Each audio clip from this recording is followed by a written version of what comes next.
Hey, what's up, everybody? Welcome back to my channel. My name is Paul, the Canadian Snowman, here with some more 30 Years War. We're doing Lützen 1632.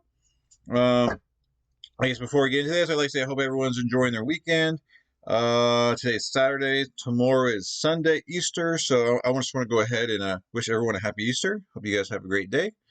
And yeah, and we're doing Lützen 1632. We had previous video we did. We had the Sweden Kingdom decided to stick its nose into some business and decided to kick some butt.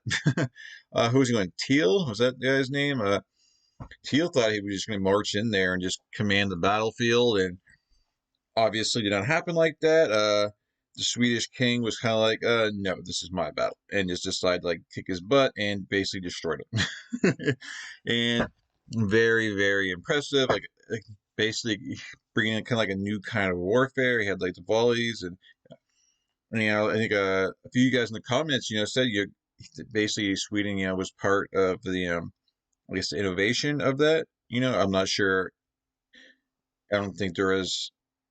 Not sure if they're the first ones, but they're definitely at least one of the first few to kind of introduce that. So but anyways, I wonder, considering where this is, I don't know what to expect here, but I'm kind of curious to see if the Catholics kind of learn their lesson as far as and did a different kind of warfare. If they're just going to walk in there maybe and expect to do the same tactics and get a different outcome, or did they learn something and maybe gonna copy the tactics of the Swedes? Because we did the Napoleon series. That's what happened with Napoleon. He had a new kind of warfare, marched in there and just kicking everybody's butt. But after once time goes by, your enemies learn what you've been doing, why you've been beating them so bad. So I wonder if the Catholics, or maybe, or even the guys from the Protestants, the ones on the same side as the Swedes. I wonder if they kind of adopt those tactics and apply them in future battles. So I guess we're going to see that here. I mean, I guess they'd have to get new cannons, because the Kingdom of Sweden have had some smaller cannons which were more accurate, and so they were able to maneuver them a lot easier. Didn't do as much damage, but it means you can have more cannons, more accurate, a lot more accuracy, so did a lot more damage. And then yes, so that was just really cool, so I'm very interested to see what's going to happen in this one. I always try to predict these things. I have no idea. Any kind of prediction I did, I have no idea, especially since there's not really two different sides. I mean, there's so much going on here with different countries and provinces and religions.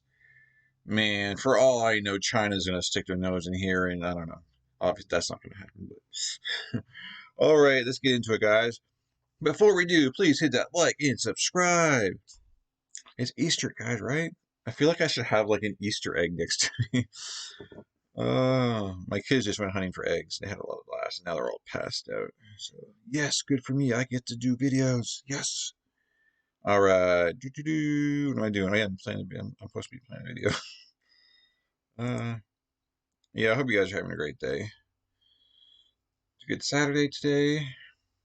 Nice weather, but we're gonna get to the Kings and Generals, guys. Great. Like I said, great channel. Definitely check them out, because I'll end up doing future videos by them, so I'll definitely be checking out what other kind of stuff they got. But at least for the next few videos, it's 30 Years War. Once I get started in a series, I gotta end it right, guys. There's no quitting. Once you start, there's no quitting. What happened? Raid is a free-to-play action RPG for both PC and mobile. There are over 500. But we just ignore it, because that's what we do. In our previous video, we detailed the intervention in the 30 Years' War by the Swedish king Gustavus Adolphus and his decisive victory at the Battle of Breitenfeld in the summer of 1631.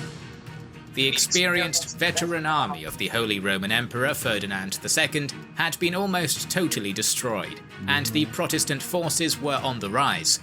However, the war was not over, and 1632 would prove to be the most intense year of fighting that the 30 Years' War would produce, culminating at the Battle of Lützen.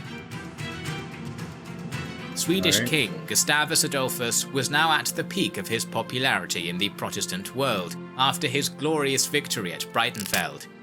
He was now the Lion of the North, a new Hercules or Alexander, destined to bring greatness. Lion of the North.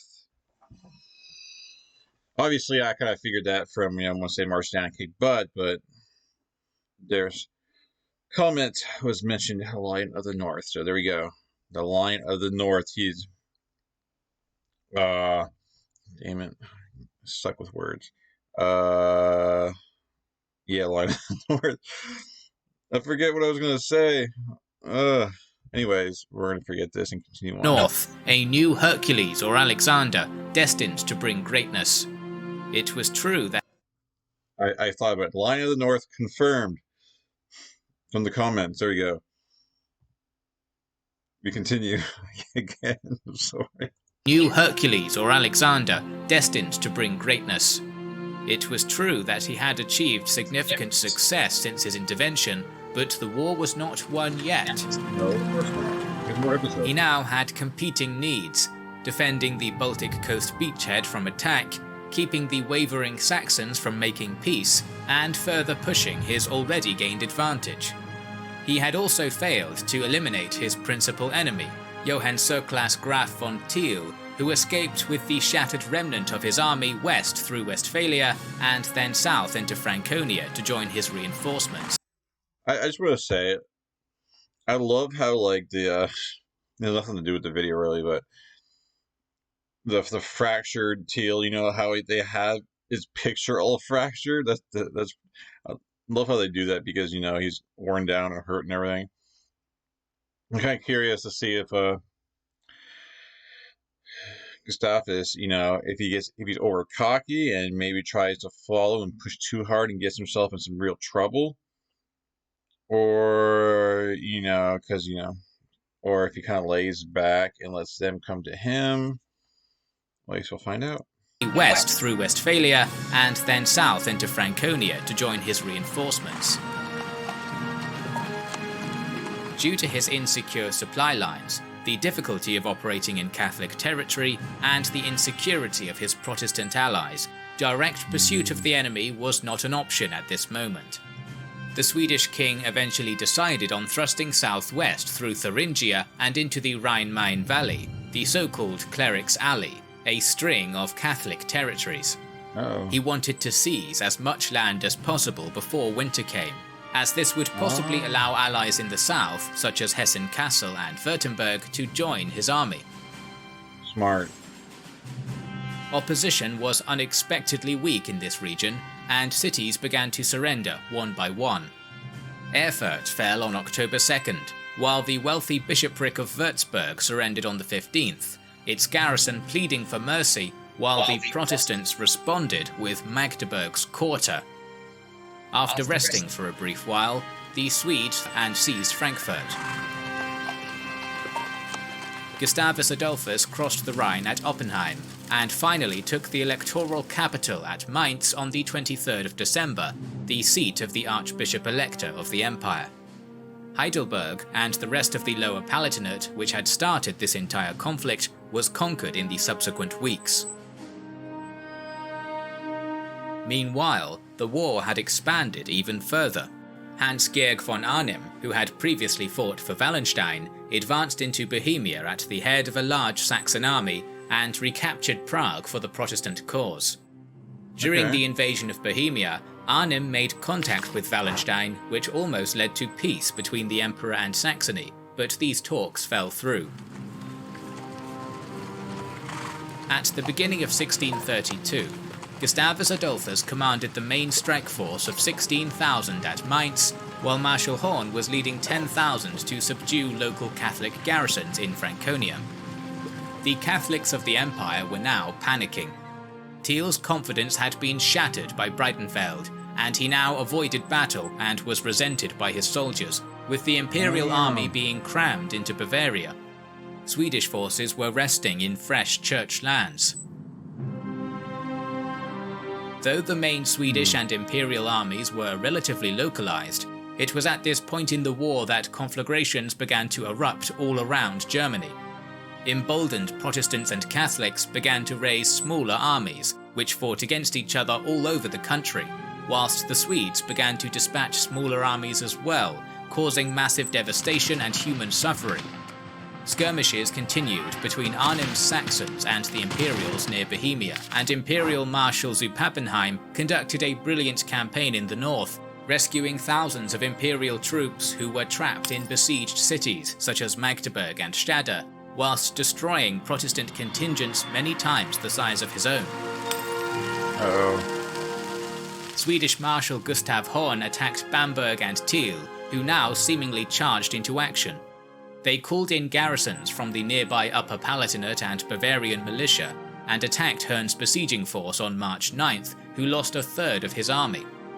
Hearing of the defeat, and worried that it might make the wavering Protestant Germans desert him, Gustavus Adolphus marched from Mainz, reunited with Horn, and entered Nuremberg. They're following him. To the south was the powerful Bavaria, led by Maximilian I. It was cut in two by the Danube River, and the Swedish king could not afford to slice his force in two to attack both the northern and southern portions. So he chose to conquer the south, due to the presence of the rich electoral capital at Munich in that part of the electorate. This would require him to cross the Lech River, and he chose to move towards the city of Rhein, where Thiel had entrenched with 21,000 men and 20 guns. The Lech was a bifurcated river, split into a series of parallel... Sweet, so we're gonna get like round 2 right here, man. Second video in a row, we're getting round 2. I didn't expect this at all. Oh, nice. So he basically had, his comrades, his allies, Swedish allies, they kind of got, Thiel kind of knocked him down a peg, and so yeah, he kind of like, before all his allies kind of fall apart and, I guess kind of like desert him, he's kind of got, he has to get a battle in to kind of like bring their confidence to rally the troops back before they decide, to take off. And so here we go. So this is interesting because Thiel is basically choosing the battlefield here. Thiel was like retreating south, and they chose this spot. So, and this is definitely a different landscape than they fought, last time. And Thiel knows how Gustav, I'm sorry, I'm getting names here, how to pronounce them, but he knows how the Swedish king fights now. So, I don't see this at all being a blowout like last video. So this is definitely going to be a really close battle. City of Rhein, where Thiel had entrenched with 21,000 men and 20 guns.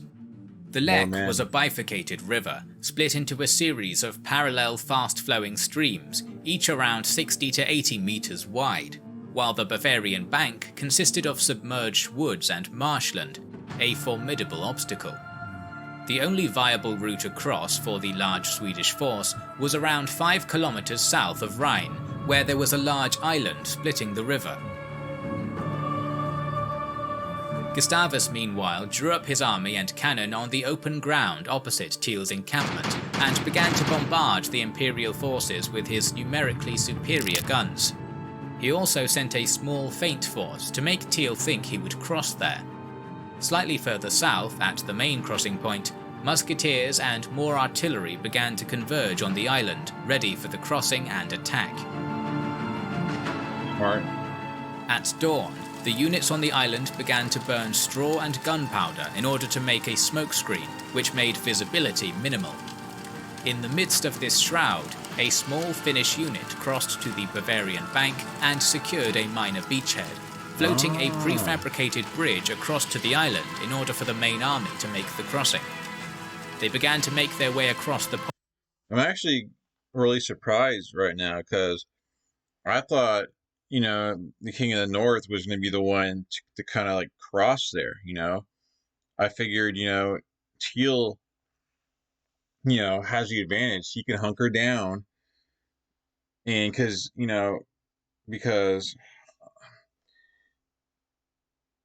name, hold on a second.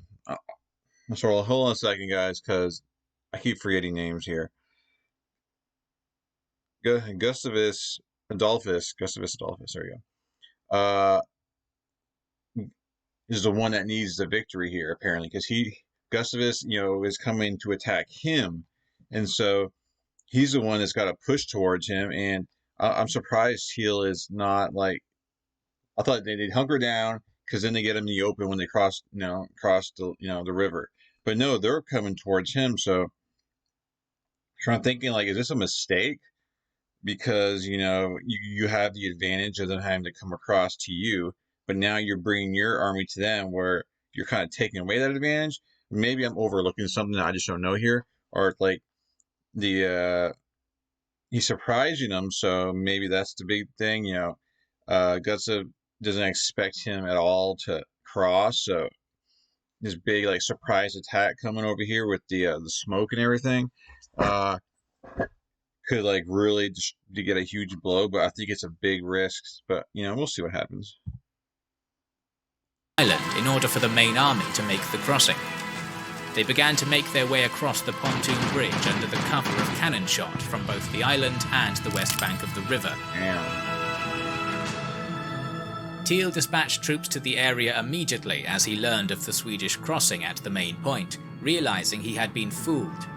A fierce fight developed in the area near Teal's camp, and it seemed indecisive at first, with the Swedish still half crossing the bridge. However, unknown to the Imperials, a small 2,000-strong elite Swedish cavalry force had crossed the Lek 2 kilometers further to the south and smashed into the flanks and rear of the Imperial formations, leading to their collapse. In the midst of the fray, Teal, who had commanded since the Battle of White Mountain, was mortally wounded by a cannonball and perished 2 weeks later. Command went to Maximilian I, who ordered a retreat from the unsalvageable situation.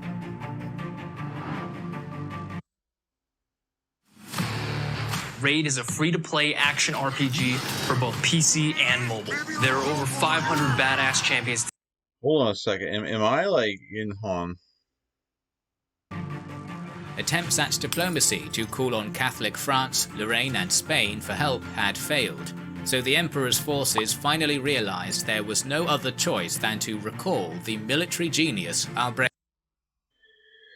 Oh my god, I feel like an idiot. Was I like total opposite here, or like who was the... Hold on.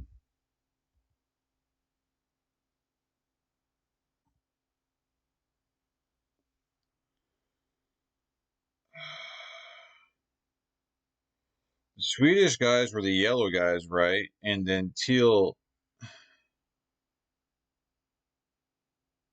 Okay, yeah. I'm getting confused. Maybe did I mix up like who was attacking who? Catholic France, Lorraine and Spain for help had failed, so the Emperor's forces finally realized there was no other choice than to recall the military genius Albrecht von Wallenstein back to service. And the west bank of the river. Teal dispatched troops to the area immediately as he learned of the Swedish crossing at...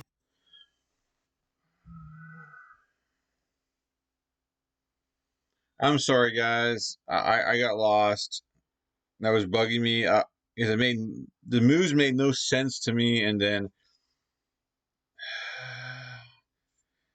I guess it makes sense because the like Protestants were blue the whole time, and the Catholics were yellow the whole time. I just kind of, well, for me, like Swedish, I guess, with the yellow in the Swedish flag. I don't know. I got it mixed up. I apologize. It makes complete sense now that the King of the North was crossing because he had to make the, he's the one who had to, put the pressure on him. So it makes complete sense now. Complete sense. So I apologize. I'm sorry. I just misread the situation. I'm sorry. And when I continued, still wasn't sure, and it got the best of me. Like I have to know. I have to know. And then I went back, and now I know. So I'm straight now. I'm straight. I just I feel so bad because I know you guys are yelling at me at home, going, "You're wrong. You're wrong. You got the wrong guy." You probably typed in the comments. You got it all wrong. Oh my god. I'm sorry, dudes. I'm sorry. I'm good now. I'm good. I hope you guys are still with me right now. You guys are like, turn your phone off. The main point, realizing he had been Oh fooled. god. A fierce fight developed unknown to the Imperials, mortally wounded by a cannonball and perished. Because it's mortally wounded by a cannon. This is what got me thinking that I would, that hold on, did I get this wrong? Because like, hold on a second, the only cannon I see here are the blue ones up there. So how was he mortally wounded? But of course, I had the sides mixed up. 2 weeks later. Command went to Maximilian I, who ordered a retreat from the unsalvageable situation. Attempts at diplomacy to call on Catholic France, Lorraine and Spain for help had failed, so the Emperor's forces finally realized there was no other choice than to recall the military genius Albrecht von Wallenstein back to service, though they might. Okay, so yeah. The Catholics are in deep trouble. They just lost 2 big battles, and if they don't do something now, they're even more deep. So they're going with the what was his name again? Call the military genius Albrecht von Wallenstein back to service. All right, so they got to get the military genius up here to take on the Swedish military genius, and so we're gonna get looks like we're setting up for the big dogs, man. It's like we're getting ready for a boss battle here. But if he's retired, military genius, he's not gonna know the new tactics that the Swedes are bringing on. So I'm curious, maybe he'll learn these and stuff, but we'll find out. But it's building up now, guys. Though they might dislike him. On the 13th of April 1632, Wallenstein was formally reinstated as the supreme commander of imperial forces. Immediately, Wallenstein began to mobilize his vast resources in Bohemia, rebuilding shattered imperial regiments and stockpiling military resources. Within weeks of his reinstatement, he was ready to march. His appointment had an impact almost immediately, and by the end of May he had recaptured Prague from the Saxons, and by late spring had forced them out of Bohemia. Wow. He now held the initiative, and could either threaten Saxony or strike at the Swedish king, and moved to the west with around 32,000 men after leaving troops to guard Bohemia. Meanwhile, back west, the Catholic populations were beginning to realize that easily surrendering would mean expropriation, extortion and persecution, so resistance began to mount. Wallenstein now arrived in the region with his larger force, reuniting with his old rival Maximilian's shattered army at Eger on July 1st. Knowing their precarious position, both men knew they could not afford disunity and were respectful to one another. Realizing that Gustavus Adolphus was a formidable commander, Wallenstein's tactics were extremely cautious, aware that another major defeat could mean the end of the imperial cause. Here we go. In July, instead of attacking the king's entrenched position, Wallenstein moved into a heavily fortified position of his own, anchored on a medieval castle called Alta Vesta. His fortifications were so intense that they required the felling of 13,000 trees and the shifting of 21,000 modern truckloads of earth. It was the 17th century equivalent of World War I, with sharpened and trimmed tree branches pointing at the enemy to skewer them. Imperial garrisons commanded the roads into Nuremberg, while cavalry patrolled the countryside. Rather than a direct assault, Wallenstein would starve the Swedes out. Ah, see. Indeed, the situation was initially far better in the Imperial camp, as they were able to be resupplied from many directions. However, the hot August weather changed all that. So many troops in such a small space spread rats, flies, and ultimately disease. The Imperial army became non-operational after the Swedes managed to capture a supply column, and Wallenstein was unable to intercept a Swedish relief army of 24,000 men and 3,000 supply wagons sent by Chancellor Axel Oxenstierna to join their king at Nuremberg. I was double, because that whole thing, I was double and triple checking that I had the armies in the right spots. Okay, but I was good. Me, but a great start for, the Swedish king. Sent by Chancellor Axel Oxenstierna to join their king at Nuremberg. Meanwhile, to the north, the Battle of Steinau resulted in a Saxon victory. However, Wallenstein sent one of his captains, Heinrich Hulk, to punish Saxony with a 10,000-strong raiding force. He plundered, raped, and pillaged mercilessly through the countryside, and was widely known as the master of warfare by devastation. His campaign through Saxony in 1632 earned his troops a reputation for appalling savagery. Around Nuremberg, the Swedes now had 28,000 infantry, 17,000 cavalry, and 175 cannon, while Wallenstein had 31,000 infantry and 12,000 horsemen. It was the strongest army Gustavus Adolphus had ever commanded, and he would use it to try to break the imperial defences. Attempts at surprise proved impossible, as the enemy alerted Wallenstein upon the Swedish capture of the Rednitz river crossings at Fürth on the 1st of September. So are they going to try and role reverse here and maybe starve Wallenstein's, army up, because they got them surrounded here. That's what I'm assuming. But maybe they're worried about what's his name, the guy who was raping, pillaging people up north. Maybe he's afraid of them coming back down and getting from behind, maybe. But it looks like they're trying to might do the same thing and starve them out. Man, we can wipe these guys out now, man. Woo, Swedish king kicking butt right now, man. But every time, in these videos, when someone's kicking butt, and then back in my mind, okay, things are going too good. What's gonna happen to mess this up? And upon the Swedish capture of the Rednitz river crossings at Fürth on the 1st of September. Gustavus Adolphus wanted to pin the majority of the imperial defenders with a withering artillery barrage from the east bank of the Rednitz, while he attacked from the north. Though an initial artillery strike failed to silence the imperial guns, the Swedish king attacked anyway. He sent his infantry up the slope, but rainfall had made the ground slippery, hindering the assault and making taking the regimental guns with them impossible. He continued and renewed the attack repeatedly into the night, feeding more and more troops in. They got as far as the outer fortifications when the king decided to retreat, losing 1,000 killed and 1,400 badly wounded.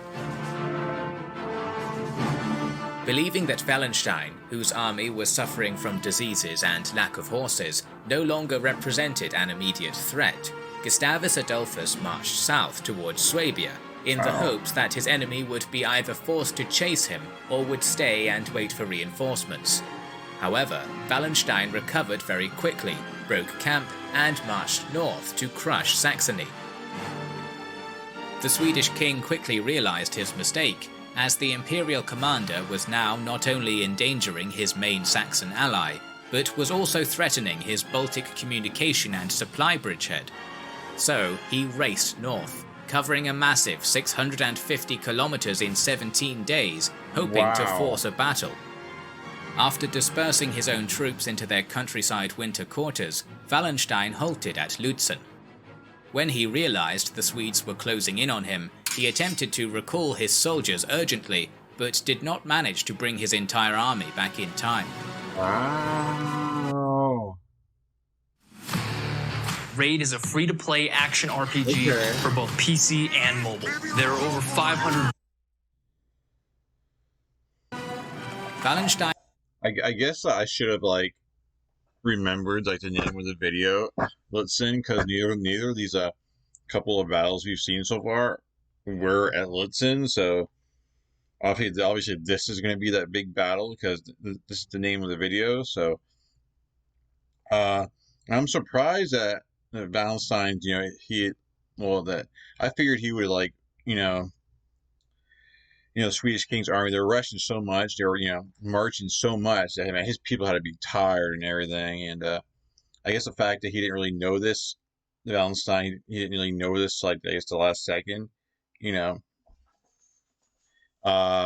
couldn't really get the jump on them because I was saying, like, these guys are tired. Go ahead and, like, take the fight to them while they're tired and exhausted. But no, yeah, he lost a bunch of his troops, but now he's going to be, like, bored up. Just like last time, he's going to be bored up behind these walls and see if they can hold him off, hold the Swedish king off. We'll see. Bring his entire army back in time. Wallenstein anchored his line on the Leipzig Post Road. North of the road were 3 windmills standing on a shallow hill, which would serve as an emplacement for the right-wing Imperial artillery battery. Further to the Imperial right. All right, I'm sorry. I thought this was going to be like a fort, it was going to be fortified up, but by the looks of it, it's kind of just like it's just like a big open field, So we might just get like a head-to-head battle here, where let's just check it out. For the right-wing Imperial artillery battery. Further to the Imperial right, a ring of gardens full of man-high mud walls surrounded Lützen, which would be ideal shelter for musketeers. Wallenstein drew up his roughly 16,000 strong initial force in a defensive battle formation, compact, deep, and allowing for the transfer of units between the wings. The Imperial infantry, no longer deployed in tercios, were arrayed in 3 battle lines. 5 regiments were in the first line, 2 in the second, and 1 in reserve. The cavalry was mostly on the wings, formed up in a reverse bow shape to prevent encirclement. Croat light horse formed a forward screen on the wings, while heavy black-armoured cuirassiers formed the main hammer and arquebusiers sat behind them. Taking advantage of Swedish tactics, Wallenstein placed 150 musketeers in front of each cavalry wing, though not in the Swedish style. The Imperial cannon were deployed in 2 main batteries, the aforementioned windmill battery, which contained 14 to 17 guns, and the left wing battery, which was emplaced in a lower lying ditch and contained 6 or 7 guns. Meanwhile, on the approach, the Swedish king led prayers and gave rousing speeches to both his Scandinavian and German troops, harried all the way by Imperial Croat light raiders. At around 8:30 to 9 AM, the armies caught sight of one another, and the Swedes began to cross the Frostgraben River with makeshift bridges. After they had made the crossing, the 19,000-strong Swedish army formed up into the traditional 2-line battle formation, with intervals between each unit to allow retreat to the rear. During combat, regimental artillery occupied this gap. The king commanded the position of honour on the right wing, while Duke Bernhard commanded the left and Knyphausen held the reserve. The battle began with an hour-long artillery exchange, during which neither side suffered serious casualties. At the same time, Wallenstein set Lützen ablaze in order to prevent it falling into Swedish hands and to prevent them from turning his right flank. The Swedish king, fearing being outflanked himself, commanded Knyphausen to send some of his reserve to bolster the right-wing cavalry. Finally, with the sounding of a trumpet, the entire Swedish line began to slowly advance as one. On the right, the first decisive action came when Gustavus Adolphus commanded his Finnish cavalry to attack the Croats and cuirassiers, while the king stayed with his infantry. This worked out, and the right wing of the Swedes swept the Imperial left from the field. However, Gottfried zu Pappenheim arrived on the battlefield with an additional 3,000 cavalry Okay. and steadied Even the situation there. Yep. While they had stopped the Swedish flanking attack, Pappenheim was hit by a cannonball during the charge and passed away not long after. In the center, the Swedish infantry regiment. I'll be surprised now if like the Swedish army doesn't really outflank them right now, because you know that's devastating when you're in a mix of a battle and your leader behind you gets whacked, man. He gets killed, so that'll take the life out of you, just as far as morale goes. So I'll be surprised, you know, if Sweden doesn't, Swedish King's army doesn't like flank, push these guys back or flank them or whatnot, because that's huge. I think when it comes to battles.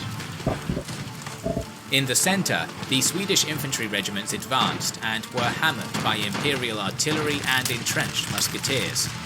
But these were elite units, so they continued to advance and eventually gained the road and the left-wing Imperial battery. On the left, Duke Bernhard had a difficult situation.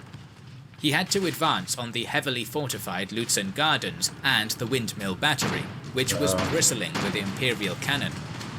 Harried by Croat light horse as...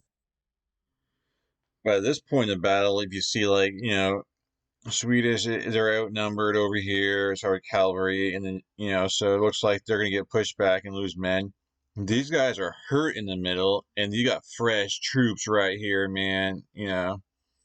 Is it Wallenstein? Yeah, Wallenstein. He's got fresh troops here, which probably push these guys back, or so. And then you got all this, so it's. Oh, but we still got reserves back here. We'll see what happens with the reserves and see if they get pushed up, I guess.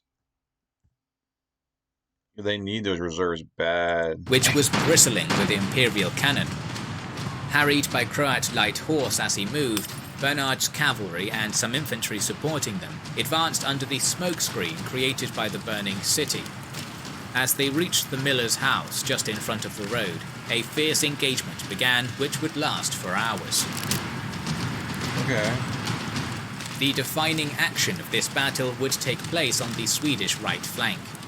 Gustavus Adolphus, seeing his troops having trouble, personally led an attack with some of his Smålander cavalry, but was shot in the arm and severely injured. As this father of modern warfare was being led away by an aide to the rear, an Imperial cuirassier emerged from the mist, recognized the king, and shot him in the back. What? Outnumbered by the Imperial cavalry, Gustavus's entourage fled, leaving him alone. When Wallenstein's cuirassiers asked the injured king who he was, he answered, "I was the King of Sweden," and was then fatally shot in the temple. Gustavus Adolphus was dead. The battle was not over, and the Imperial centre-left front line was shattered by massed salvos of musket and cannon fire from the elite Swedish regiments. As this front line retreated, the elite of Wallenstein's army marched forth and pinned the flower of the Swedish army, engaging it in a brutal melee. A contingent of Imperial cuirassiers then charged the flank of these elite colour regiments and all but annihilated them, destroying the cream of the Swedish army. Meanwhile, the attack on the left was bogged down by the Imperial fortifications. The right wing was leaderless due to the king's apparent disappearance, and the central units had suffered a mauling. It was clear that the Swedish army was close to collapse, and so at 3 p.m. the lines pulled back and parted contact, retreating out of artillery range in order to reform. The army's command now passed to Duke Bernhard, who was keen to attack again. He rallied his soldiers and moved the... Sorry, I was gonna wait till the battle was finished to say something, but man, it sucks, man. Man, because I thought he was gonna be like a big, like huge, threat throughout this entire series, man. But I mean, he got shot in the back. Is that what they said? Man, he got hurt. They got shot in the back. I was thinking, come on. I was like, go, go, go in my mind. I was like, go, go, get out of there. Because he was like, he seemed like the glue that was holding like the Protestant, force together, Yeah, because it seemed like if he died, then everyone else is going to start falling because he seemed like he was the leader and the one kind of making all the moves, the one kind of winning the battles. So man, that sucks for them, dude. I didn't think he would die, man, because he's a big, well, no name. I thought, this is the Lion of the North. I figured, we were going to see him through the entire series, but no, we didn't. Damn, that stinks. I was definitely shocked on that one. Let's see, let's see, the Swedish kingdom can, rally their troops. They know that their king is down, he's dead. So let's see, if they rally, and rally behind that. The reserves, who had been expertly steadied by Kniefausen, to the front line. After a 30-minute interval, the depleted armies engaged again, and a savage combat began across the front. Massive cannonades and volley fire from muskets on both sides shredded infantry regiments so thoroughly that 2/3 of some units were gone. After darkness had fallen, though, the Swedes finally captured the Imperial Windmill Battery. It was in vain. Witnessing the state of his brutalized and smashed army, the shaken and appalled Wallenstein signaled a retreat, believing there was no hope of victory. Wow. Lützen had been an unmitigated slaughter on both sides, with the Swedes losing 10,000, while the Catholic casualties being more than 12,000. And although the Protestants won this battle, the loss of Gustavus Adolphus left the Protestant cause largely rudderless and changed the balance of power in Germany. Well, totally did. I mean, because now they don't have a leader, so Wallenstein, he might have lost the battle, but it was kind of like it was almost a draw because man, it was a slaughter, like I said, and there's so many people dead. The fact that they can back out and fight another day because their leader's still there. They don't have their leader, so it makes sense to back out, because there's probably going to be chaos in the Swedish camp. So wow, like what's going to go with? I guess the video's almost over. I might as well. Still, the war was far from over, and soon we will bring you more episodes covering the 30 Years' War. So make sure you are subscribed to us. All right, well there it is. Dang, it's not a cliffhanger, but definitely makes you wonder what's going to happen next. Because I don't see the Swedish army staying down there. I think they're going to end up backing out. I think they're going to kind of retreat almost home and kind of rally more troops and stuff like that. But man, what a loss that was, man. It's like they're back and forth right now. I mean, the Catholics, they started off this series, man, they were kicking butt. And then Sweden came into it and bam, they were kicking butt. And now their king's gone. So I think the momentum is back with the Catholics now because, they got their war hero general leading, the Catholics now. And then the Protestants really don't have, I don't know anyone from the Protestants that's made a name for themselves yet anyway. Doing anything yet, but I don't know. I don't know. I wonder what you guys think. You guys already know what happens. But what's gonna happen next? I'm curious. I mean, that was a slaughter though, man. Like they just kept going and dying and pushing and dying both sides. Both sides wanted it bad, man. Anyways, guys, I hope you guys enjoyed this video. Like and subscribe if you haven't. And I'm sorry. At the beginning, I was mixed up. I apologize. Because I know as a viewer, if I was watching that, I know I'd be yelling at my computer going, you got the wrong guys. You got it backwards. So I know that I had you guys going crazy probably because I would have been going crazy, if it was mixed up and I seen it. I'd be like, come on, you're hoping that, I would catch it. So I did catch it. It was kind of late, but I caught it. But definitely an awesome episode. There's a lot of action here, a lot of maneuvering, and we got a lot of cool battles. So that was awesome. So yeah, hit the like and subscribe, guys, and we will catch you guys in the next video, which is what's the next video? Road crawl night 1643. Wow, we're jumping 9 years. 9 years. So a lot can happen in 9 years. So I mean, the Swedish kingdom can go back to Sweden, gather more forces, maybe join forces with the Danes, maybe get some more allies, and then Catholics are going to do the same thing. So I think we might actually, since there's a 9 year difference, see like two totally different sides. I mean, the Catholics might have a new leader because it's 9 years down the line, and so we might have just a new war in general with different faces. So I don't know. We'll find out. Yeah, that was fun. That was crazy confusing. Not really confusing. Well, it was. I made it confusing at the beginning there, but I kind of know what's going on now. So I know what unless I whatever. Unless I get it backwards, I kind of know what's going on now on the side. That's really cool. To kind of get the kind of have the wherewithal of what's really going on. I guess. I don't know. I'm gonna end this video here, and I hope you guys enjoyed it. I'll catch you guys in the next one. I hope you guys have an amazing Easter, and yeah, we'll see you guys on Monday. So I am out. Peace. Thank you for watching.